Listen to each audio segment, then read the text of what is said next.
D'abord la grande muraille noire, la muraille babylonienne, des remparts surhumains d'une ville de plus de 10 lieues de tour, aujourd'hui en ruine et en décombres,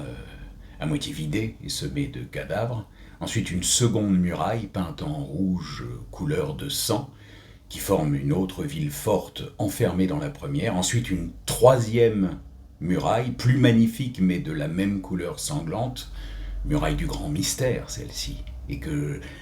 jamais avant ces jours de guerre et d'effondrement, jamais aucun Européen n'avait franchi. Nous avons dû aujourd'hui nous y arrêter plus d'une heure, malgré les permis signés et contresignés à travers les serrures d'une porte farouche qu'un piquet de soldats entourait et que des madriers barricadaient par derrière comme en temps de siège. Il a fallu menacer, parlementer longuement avec des gardiens intérieurs qui voulaient se dérober et fuir. Une fois ouverts les battants lourds, bardés de ferrures, une autre muraille encore est apparue, séparée de la précédente par un chemin de ronde, où gisaient des lambeaux de vêtements et où des chiens traînaient des os de mort.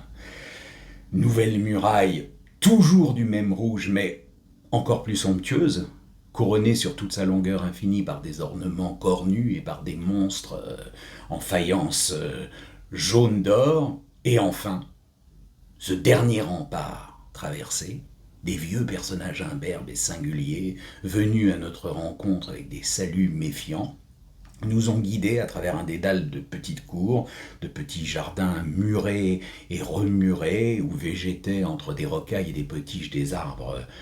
centenaires, tout ça caché, séparé, angoissant, tout cela protégé et hanté par un peuple de monstres, de chimères en bronze ou en marbre,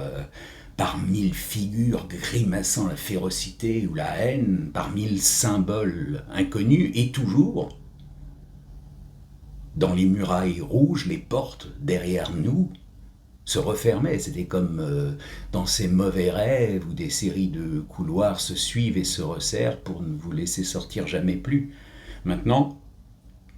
après la longue course de cauchemar, on a le sentiment,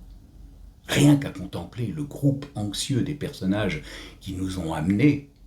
trottinant sans bruit sur leurs semelles de papier, on a le sentiment de quelque profanation suprême et inouïe qu'on a dû commettre à leurs yeux en pénétrant dans cette modeste chambre close.